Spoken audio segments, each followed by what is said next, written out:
Hi, I'm Todd Vinson. Welcome to Base Camp Wisdom, a podcast with people who've weathered the storms, traveled the hard miles, and made it to the other side. In this podcast, we're going to explore life lessons, valuable insights, proven tools and experiences that will help guide you on your own leadership journey. So grab your cup of coffee, sit back and listen to some seasoned Sherpas who've not just weathered the storms, but they've made it to the other side. Welcome to Base Camp Wisdom. Hey, Todd Vinson here. Next episode of Base Camp Wisdom. I'm here and excited to introduce a new friend of mine, Scott Cochenour. Good morning. How are you, sir? I'm wonderful. I've had a good dose of coffee in anticipation of our conversation, so that's always a good thing. All right. Highly caffeinated. Mm. Well, I'm still sipping on some Mexican Chiapas here myself. What have you been sipping on this morning? Well, it's a house blend. I started the morning with Ethiopian Yirgacheffe. Oh, man, light and bright right out of the gate. Absolutely, every morning. So, yeah, and then meeting in a coffee shop or doing some work in a coffee shop and took their house blend, which is also very good. Is that your go-to spot there back home? I got about 5 Man. go-to spots that are different coffee shops, different vibes, and different types of coffees. This is one of them. Yeah. Okay. Well, it's funny. Coffee is how you and I met, actually, through coffee props. Yeah. What's the latest on coffee props? And just share how that whole thing came about. My word. Well, I'll give you the short story. Part of my story is losing my career. We had to close our family business, and that's we may get into that. I'm not sure. But in the process, prior to that close, I was in a very stressful situation and found myself very relaxed in that very coffee shop that I referred to this morning. I was in that coffee shop, noticed people just talking and conversing and idea sharing and all that. And I was just watching what was going on and realized that I was very relaxed. So I decided I would open an Instagram account and look for coffee pictures that resonated with me, take a screenshot and put it on my account and give them credit or props. Mm-hmm. And I would do this for about 30 minutes or so, just to disengage from the stress of trying to figure out what's going on with our family business. Long story short, I ended up that ended up becoming a habit of mine, which I absolutely loved. 8 months later, the very month that we closed our family business, I had 10,000 followers on this thing. And it really there was no marketing design or anything. And then that led to 50,000 and then 100,000. And I think it's up at 130, 120 some thousand followers on this crazy Instagram account. That's crazy. It gave me some opportunities to have some amazing interviews with people. One of the most revealing experiences and expressions of how coffee brings people together was an interview with the drummer with the rock group Korn, Ray Luzerne. He and I connected through their ad agency, who, Korn Coffee, they came out with their own coffee blend for their group. And long story short, we ended up having a 15-minute live conversation on Instagram, and 14,000 live viewers, not because of who I was, but because he represented a big community within the Korn Coffee. Now, I was raised Midwest, traditional Protestant Christian household. My dad was a preacher's kid. I married a preacher's kid. Here I am talking to the drummer of Korn. There's nothing against Korn, nothing against that. It's just that those two worlds would never have clashed together had it not been for coffee. And here I am spending 15 minutes talking with the drummer of this rock group, talking about pour overs and siphon and French press, of course, and roasting profiles and tasting notes. And it just blew me away. I had to pinch myself. Here I am talking with somebody that I would never have talked to. Sounds like my kind of guy. Yeah, he is. Absolutely. If you usually when I say, do you love coffee? And someone says yes, then my next question is, well, do you know what a pour over is or a Chemex? And if they say yes, then man, we've got a connection. Right. Absolutely. That's how you and I met on that same platform. That's right. Coffee and the things that you were talking about was a little different than maybe other folks in the coffee industry, and so it got my attention as well. Mm-hmm. So Mm-hmm. you're Serving Strong is your business. You're a fourth quarter coach, seasoned as a CEO, a CEO, COO. You talk about succession planning, exit strategy. How did all of that come about? Well, just one quick correction, not that you had it all wrong. It's just that the meta theme of what I do is helping people learn how to live more strategically with their That's life good. so that they can have greater impact with Thanks the for the life correction. that they're That's good. enjoying. Yeah. And it's found its space in the exit planning space because a lot of business owners just don't know what they're going to do once they succeed to the next generation or they exit or they sell or whatever it is, which is true also with executives who are looking at a retirement after working for 30 or 40 years in the same business or same industry. How it came about was quite unconventional and unexpected. As you mentioned, as COO, CEO. The COO part of that was I joined my dad in his business. We designed and built churches. And that came about because my dad's dad, my grandpa, was going through a building program in the mid late 60s, and the contractor had inflated the final invoice and skipped town and left grandpa without enough money to finish the project. So dad stepped in, helped get financing, get the project finished. And someone said there ought to be a company exist to see this never happens to churches again. My dad was at that time wondering what his vocation was going to be because what he was doing prior was beginning to fade away. And so he saw that as a sign and he incorporated in 1970. And in 1989, I joined at the ripe old age of 24, replaced the VP of operations, and spent the next 24 years as COO of our family business. During that time, we had succeeded successfully from the first generation, my dad, to three of the five kids. And so my oldest brother, my second oldest brother, and myself ran the business, and dad became chairman of the board. Okay. And then 2008 happened. I'm sure your listeners won't have to dig too deep into their past to remember what 2008 was like when the financial collapse. For us, we didn't know it at the time, but it was the beginning of the end. That instituted a 5-year slide in our sales. And it took us 5 years. The board of directors, which we had in place because the third generation wasn't showing interest in the business. So we built a board to eventually oversee the CEO, which would most likely not be a family member, to preserve the family's desires and all that.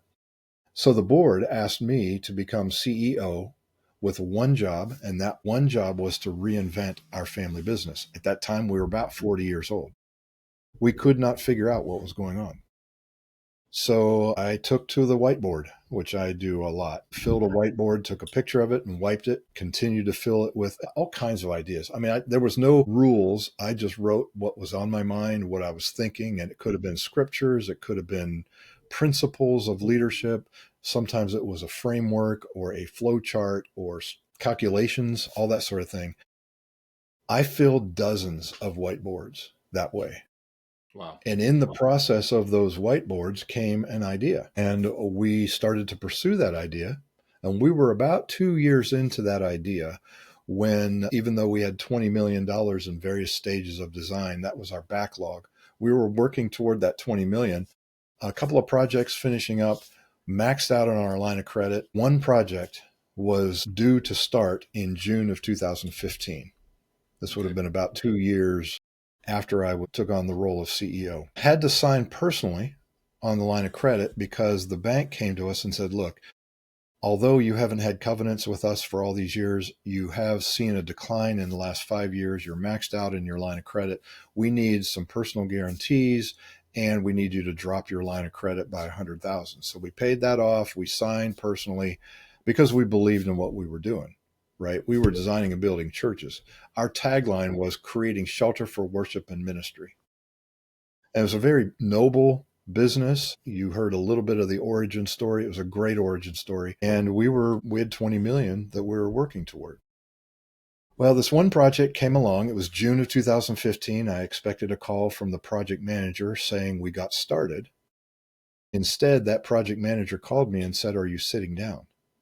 And I said, why? He Never said, a good way to start a conversation, is it? never good, never good. Why are you sitting down? Rarely is it good news. He said the pastor had been having an affair with the secretary, and the news of that became public. in the very month that we needed to start the project. My heart sank. But what that introduced then was the closing of 44 years of creating shelter for worship and ministry, 760 projects, 500,000 square feet that we had designed and built. So we released all 12 of the surviving employees down from 70. We released them to their future. We ensured they had health insurance for at least a month. Because we signed personally, my wife and I and my mother and father had no other choice but to declare bankruptcy. Mm. Went through chapter 7, which is it's not like chapter 11. My experience is it's very short, but very intense. The scrutiny was excruciating. The credit counseling was humbling, to say the least. And so what that did, that was the last half of 2015, those 6 months. I was 50 when I lost my career, when I lost my income, when I lost my identity, or so I thought. And for the next 18 to 20 months, I had no idea what to do. It took me forever to try and figure out, what am I going to do with my life? And my wife, who also worked for the business and lost her income as well, she landed a job a couple of months later. It wasn't a highly lucrative job, but it did give us health insurance. And it was a difficult assignment for her, especially after being in the family business with a very strong culture. She informed me that she was experiencing her 5th year anniversary. And that blew me away. I hit the wall. I said, I cannot believe it's been 5 years. This temporary job had turned into 5 years. Yeah. So I got very serious and began to look at, and prior to that, I was trying to figure out, what's a framework that I could build to live my life and get back into it. But this was like the trigger point that changed everything, that hitting the wall. So I hired a branding coach. I got very serious about who I was going to reach. And after going through what I went through and the story branding, and that kind of led toward, well, I understand the Gen X mindset, which then led to looking at life in terms of an 80-year lifespan. Roughly 78 at the time was the average lifespan of an American male, a couple more years older for the female. And I rounded it to 80 and started to look at life in four 20-year segments. And I focused on getting people ready to live their fantastic fourth quarter. That began to develop. And what I realized prior to 2008, long before all of this happened, I was living life by default, just taking life as it comes, enjoying the highs and trying to make it through the lows. And I really had nothing to show for it, because I was not being strategic. I wasn't living by design. So that's what I determined to do. The crux of what I do is helping people realize how alluring it is to just live life by default with no overall strategy. So that's what I'm doing. And it's found a voice in the exit planning space, because there's a statistic floating around out there that business owners surveyed, within a year after they sold their business, 75% of them self-identify as being profoundly dissatisfied with life. Wow. Percent. Even if that's not 70, maybe it's 50%. The reality is, so many of us, we will live a career, and when it comes to the end of that career, we have nothing to work toward, because we've given across the finish line, right? Right. And yet we're living longer than ever before. Many business owners and executives, after they quote retire, which, by the way, side note, I hate that word. That's a word that needs to be expunged from the vocabulary, in my opinion. I have another word to replace it. But once they face retirement, it's like, who am I and what am I? What in the world am I going to do? And so, living by design, we create a strategy to help you live by design in your post-career transition. When did you get to the point you realized that, I can't not share my experience to help other people that are going through maybe the same circumstances? Well, I was raised, like I said, I was raised in a very Christian household. And so the emphasis is on helping others. right? That's just generally you want to help others. That's always been there. It just took a back seat to my selfish desire to try to get myself back up and running.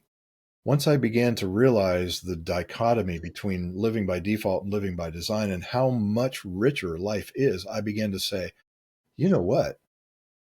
What I thought I was going to do was save one company. Mm-hmm. And it occurred to me through the branding process, oh my word, I could help multiple people with what I'm learning myself. Yeah. And it just became a natural thing to help others because Sounds like that branding process was a discovery process. So it's not just your own personal or professional success. It's got a ripple effect. that's right. That's right. I saw the huge potential in every one of us to make an enormous impact. Mm.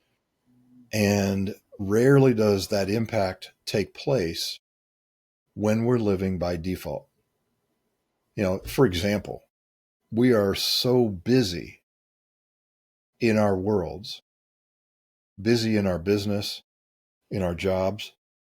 In fact, we've made it such a common thing to say when someone says, "How are you doing?" We say, "Well, I'm really busy," but it's a good busy, right? We've convinced ourselves not only are we busy, but it's okay to be busy. Yeah. And celebrated. It takes away the impact that we can have. And, and I think if you're strategically busy, that's one thing. Right. If you're busy by default, that's a whole different ballgame. Yeah. Yeah. You just got the tiger by the tail. Yeah, right. Who's leading who?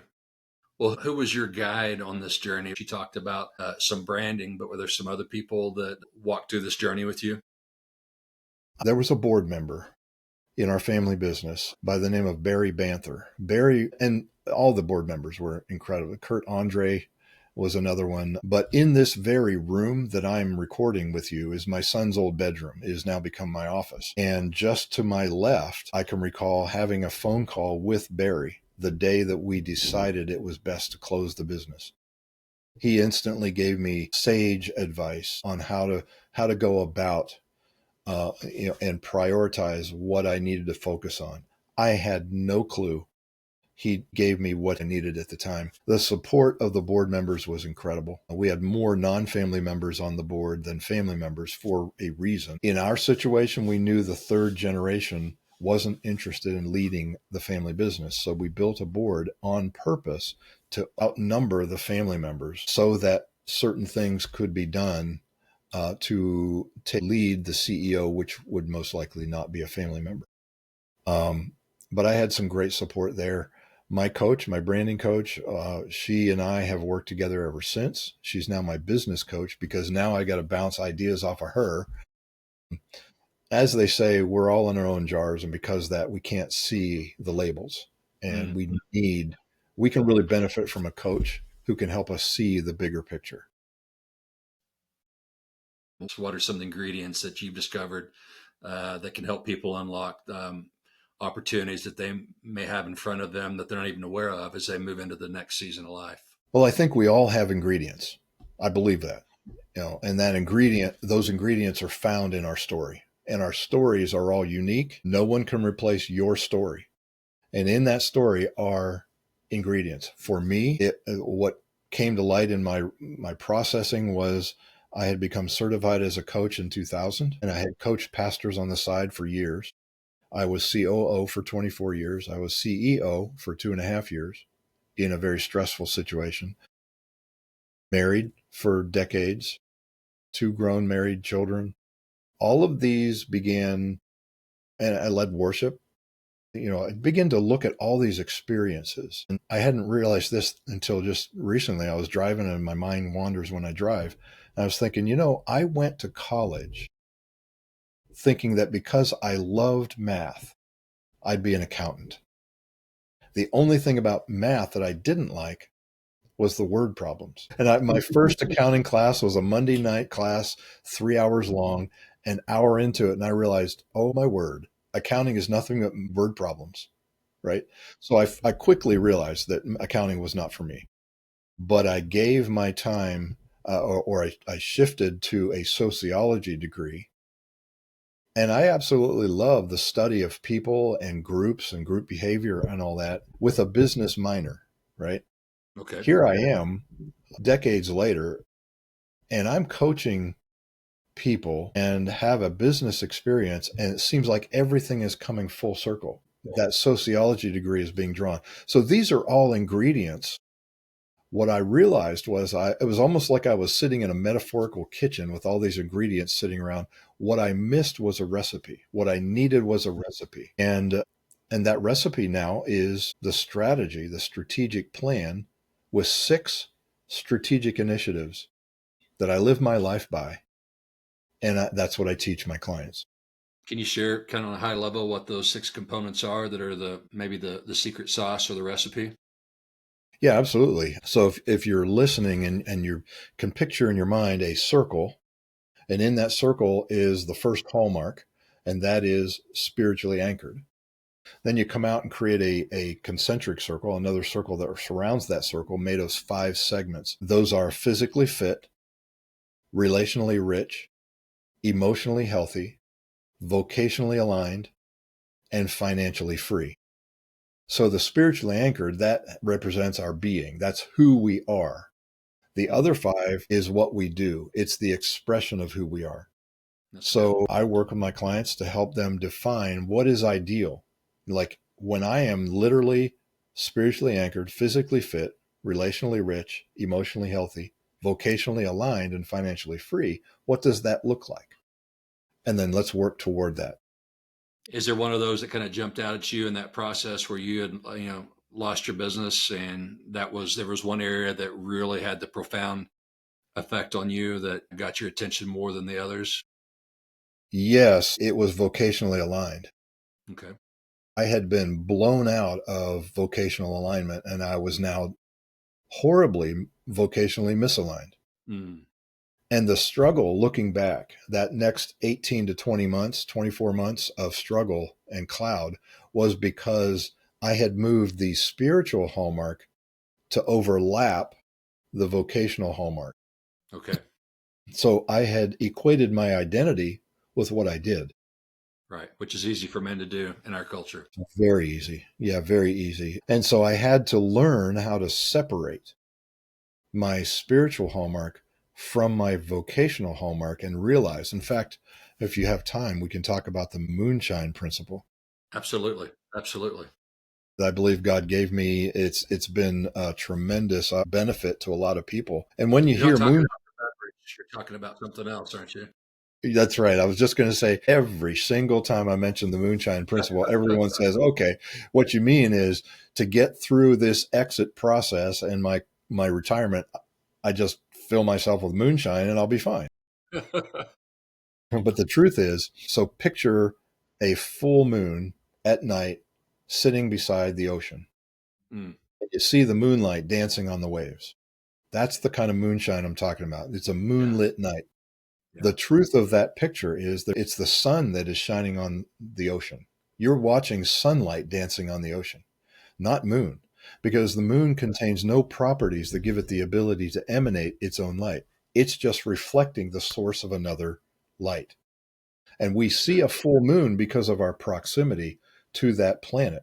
There are other planets that reflect, but they're not near as close. So we can't see those other planets. We see the moon, and we Right. see the effect of the reflection of that moon on the waves. So when I talk to a business owner or executive wrestling with this, the fact that they've moved their spiritual hallmark over the vocational hallmark, and they're wrestling with what am I going to do and who am I if I stop doing this, is we separate the sun from the moon. They are the sun in this metaphor, and their role as business owner is the moon. It's not a definition of who they are, it's a reflection of who they are. So if they've got Mm. 50 employees, those 50 employees, they experience the business owner by way of that role. That Right. is their experience of the business owner. The way I describe it is I'm a strategy coach, so I work with clients. That's one moon in my universe. That's my client's experience of who I am. But I can get out on the floor and play with my 3-year-old grandson, Wesley, and we're playing Legos or dinosaurs or Matchbox cars. That is Wesley's experience of Poppy. Right. Same person, but two different experiences of the same person. So it's very freeing for a business owner to realize when they exit their business, when they retire, they're not exiting who they are. They're just exiting one expression. And we design a strategy that will help them find another moon or moons to give their time, energy, and attention to. Yeah, and Same I've person. heard you talk about transition, and when you're owning a business and you're working that business, I mean, you're seeking success, you're trying to bring value, but as you move into I think about David Brooks' book, the Second Mountain. I mean, you've got to live differently, and you're moving maybe from success to, how am I living significant? Right. Bob Buford wrote Halftime years ago. I Yeah, read it in yeah, my late 30s. yeah. It I really may need to go resonated back with and me. read it again. It didn't hit quite the same in my 20s and 30s that it would now in my late 50s. Right. That's the significance of having sage wisdom for younger leaders, Right. because we just don't see the need to have this perspective. And yet, look at, I have on occasion the great joy of working with a 30-year-old and developing their life by design strategy. Right. That's my And I favorite tell them, demographic. look how much further ahead you are Right. when you can build your life by design, and you're not just living your 60s, 70s, 80s, 90s, but you're living your literally 2/3 of your life by design. You've got so much more runway, and you can be successful in your field, but you can also do it with purpose and significance. So how do you help people navigate that and be intentional so they can coexist? Well, I think the main thing is just I continue to talk about the benefits of living by design, and the specific work that we do is we get into the sun. We separate the sun from the moon, then we unpack the sun. So what's really going on in here? What are the values and belief sets and personality that is maybe even been hidden because of the role? And we unpack all that and then rebuild some vocational options. And that's large. I mean, there are so many benefits to living by design. You can make better decisions. You can process circumstances much quicker and richer. You can evaluate yourself on occasion to see how things are going, and you can build more specifically in any one or more areas with 90-day sprints. You set a goal. Say you do an assessment on all 6 hallmarks, and you find that the low hanging fruit is your physical health. Well, that leads you then to build. Once you've assessed, you can build. Right. And you say, I'm going to work on this for 12 weeks, and then step back on the 13th week and review, and then build another. And so you're constantly improving and developing and becoming the fullest expression of your unique God-given design. Well, and you can do that just little bitty bites at a time. And if we have that same consistency, man, that makes a big difference. And I know part of my story is I was really good doing that for other people, but I didn't have that same intentionality with myself. And that's not sustainable. You mean I'm not the only one? No, you're not. Unfortunately, it's a little bit larger fraternity. So being outward focused also has, you know what, we can't be navel gazers and we can't be totally outward focused. But man, when we're healthy, we can give a lot more attention to the outward. And I think that kind of leans back into identity. Unpack that a little bit for me, where you see as you work with guys, just helping them have a healthy identity, because you're talking about sun and moon, and the moon's not doing all the work. It's the sun, the sun or the son. Right. Yeah, there's a very real Christian perspective to this whole thing. I happen to believe, I don't know, all your listeners might not agree with this, but I was raised in a Christian home, and I made the decision myself that what I had been raised upon was actually worth going after and really worth believing. So personally, I have a conviction that we are designed by a creator and that we didn't just happen. Right. That sets a trajectory. right? So becoming the fullest expression of our unique God-given design is very significant to me. And it honors the creator when I can seek and lean into any one or more of these hallmarks that will allow me to be a better expression of that design. Right. And I believe that people see more Christ in me the more I become like who I was supposed to be. Right. And I honestly, I don't know that I would have gotten to this point had it not been for that profound life altering experience in 2015. Right. Am I ready to say thank you for having an affair that changed my life? No, I'm not ready to do that. In fact, God and I have some interesting conversations, and I don't know if this makes sense to share here or not, but we had God figured out prior to the loss of our career. We Yeah. do our part, and He'll do His part, Very and then we'll do our part. transactional. Right. Transactional, and when we lost everything, my argument to God was, "Look, you're not holding up your end of the bargain. I'm doing everything right. I'm giving my life to this, creating shelter for worship and ministry, doing my best to build it and reinvent it. Noble cause. Noble cause. We tithe. We were doing everything right. And yet, how could you let this thing happen?" Well, I'm going to fast forward you to some point in that dialogue where lovingly I heard from the Spirit that when you have your God figured out, you serve a God that is too small. Yeah. When you can wrap your arms around this God and have Him figured out, watch out, because that ultimately had become our idol, my idol. Today, there is no way I could reach far enough to understand the mystery of the Creator. And thank And goodness. so, thank goodness, yeah, and it saves a lot of stress. Not that I don't feel the stress and experience the stress, but I have something to do with the stress, and I surrender it, and I allow it to lead me further, faster, and deeper. And so that's the core of my identity. I've given you a little bit of the definition of what I would say is the ideal spiritually anchored hallmark for me. Right.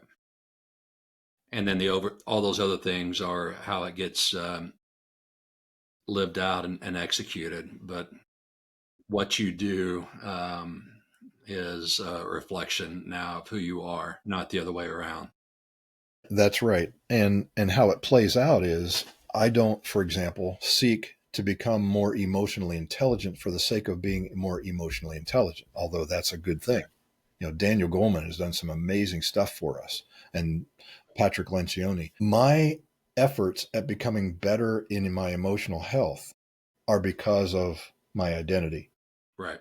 my spiritually anchored. So it's almost like I come up out of the core and into the 5 other hallmarks.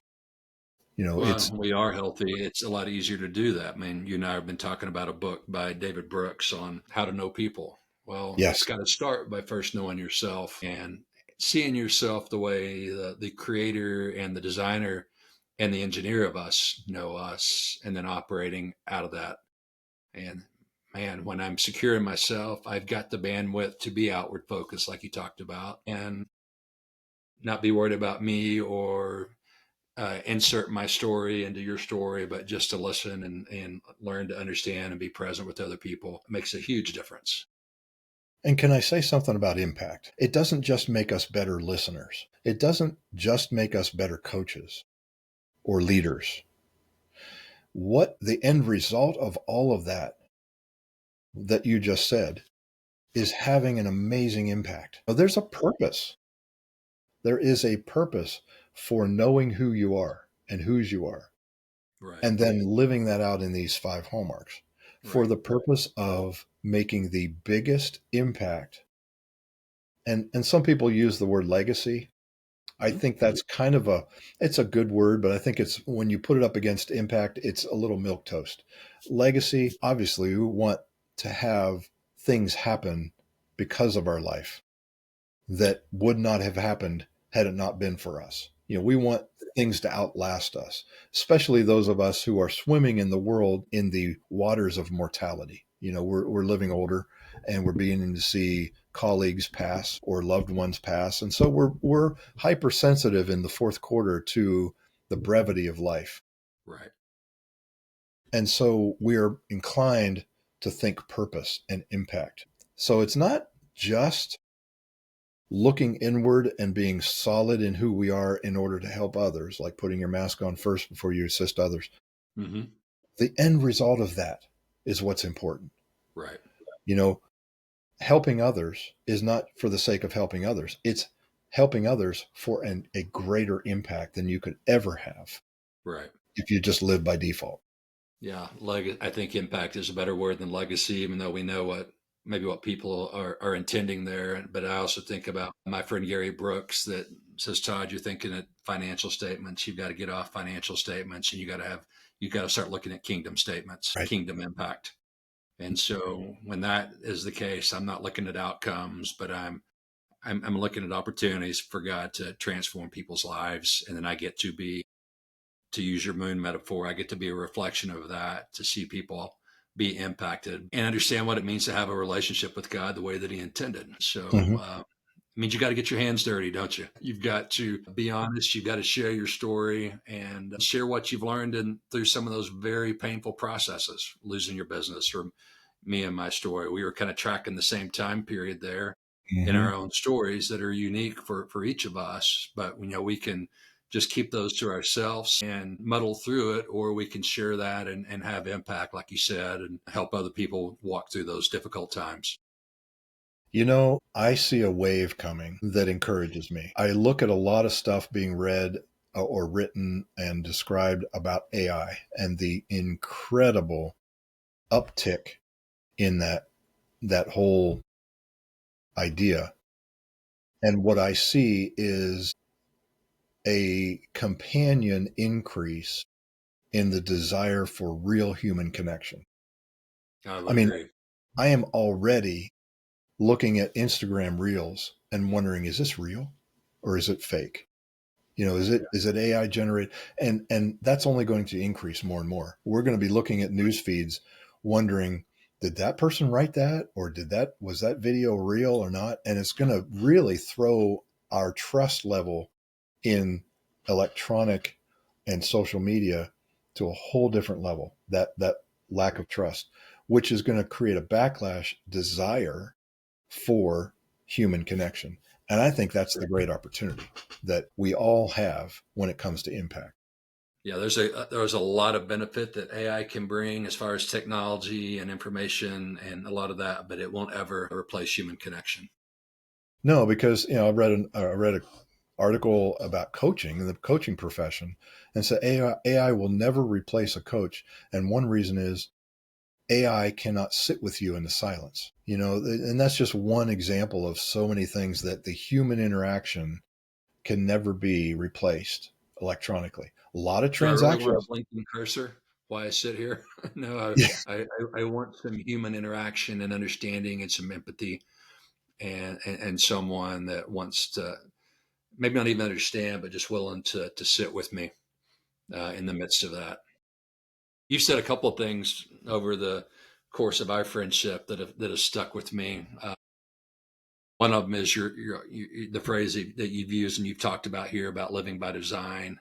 But there's two others that I've heard, and I wanted you to talk a little more about. Is that the phrase that you've used is "I see in you," Hmm. and then "come and see."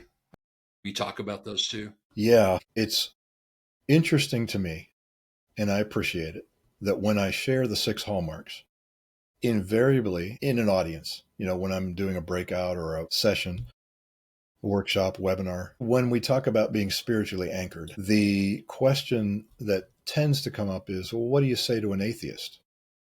Someone who has no spiritual connection. And I won't go down the road in this conversation to share what my thoughts are in terms of replying, other than to say, let's look at it in a broad sense first. The spiritually anchored Everybody is at some point when you throw the gauntlet down spiritually anchored. Everybody just, it's like flipping the light on. Everybody knows where they are in the room. Mm-hmm. And we're all at different levels. And you and I happen to believe a very similar set of beliefs about a creator. But what's common among all of us is more about the human condition, and that is we all have a spirit. We all have a sense of purpose or a desire for a sense of purpose, and that can draw us together, and we start there, right? But I take an approach with my clients. I don't work purely with individuals who already have a Judeo-Christian ethic. And so I sit with people who do not believe like I do. So I believe that the best way I can approach my story and allow others to contemplate that story for their own life are two principles: come and see, and I see and you. Come and see is similar to the woman at the well. She had an encounter with the creator of the universe. He told her everything about her. He still accepted her. Right.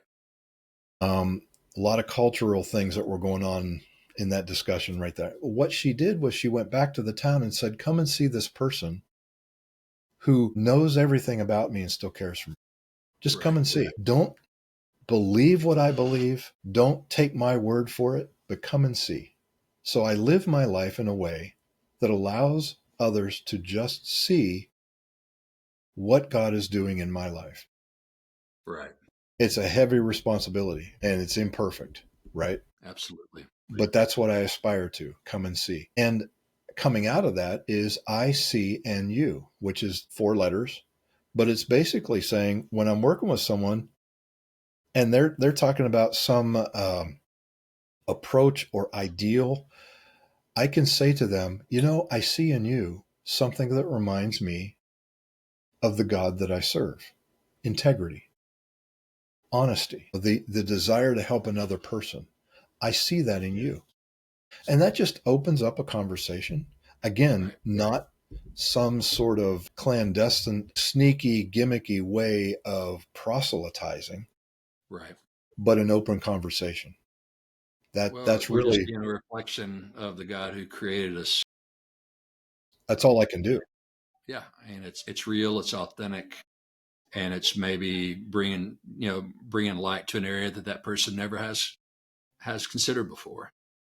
Yeah. And I adopt the approach that, look, every client I work with, they can think for themselves.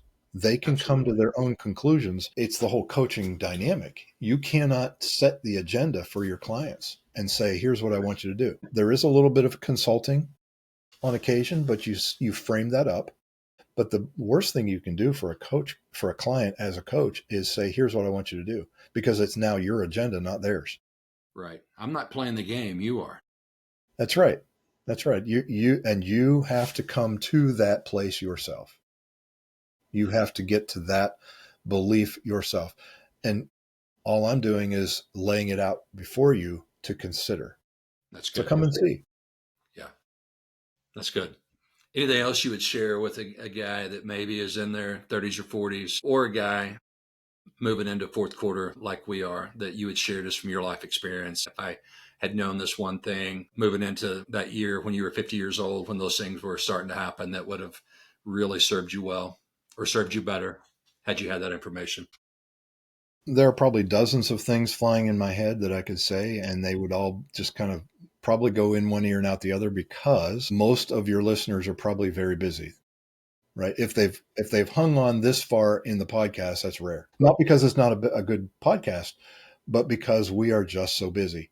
Now, if they're like me, I will fast forward. I will speed up the podcast. I mean, it's horrible just how busy we are. So the thing I would leave you with is related to your calendar. Pull up your calendar, go out 2 weeks, maybe 3 weeks, maybe if you are really under it, 4 weeks. When your calendar begins to break out a little bit and it begins to be a little less fixed and crunched together, Mm-hmm. you see some more white space. Go into every single day, set up a reoccurring block of time. You can start with 15 minutes if you need to. Ideally, you want to get into a 60-minute, but 15 minutes to start with. Reoccurring, same time every day. And I mean every single day. Just make an appointment. Treat it like you had an appointment with a very dear friend or a very important client, and you would not miss that appointment. It becomes like Stephen Covey, it becomes a big rock that the flow of everything runs around it. So if you have this set up from 8 o'clock to 8:15, and someone says, hey, can we meet at 8 o'clock for breakfast? You would say, can we make it 8:30? Because I have something at 8 o'clock, right? So go out into the future to where you can put this in and begin to prepare between now and then that this is your on time. This is your balcony time. And then I've got a number of different ways you can approach this balcony time. But the main thing is you have got to force into your calendar working on your life and working on your business so that you can begin to build on that and give just a fraction of your waking hours to where you're being more strategic. That's great. Yeah, we do that in our business, but we don't do it very well in ourselves. No, if busyness. Taste what 15 minutes looks like, then you know what would be the outcome if I would spend 15, 30, 45, 60 minutes on myself each day? The average person is awake and lucid from anywhere to 16 to 17 hours a day, right? That's 2 full 8-hour days. And awake and lucid are two totally different things, aren't they? Yeah, give or take a few moments here and there. but the amount of time that you need to spend on your life to be more strategic is such a small fraction of your waking hours. Yeah.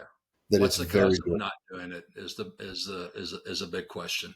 Yeah, and I challenge every one of your listeners to tell me that they are busy 16 full hours every single day, 7 days a week, 52 weeks a year. It is just not true. We are not that busy.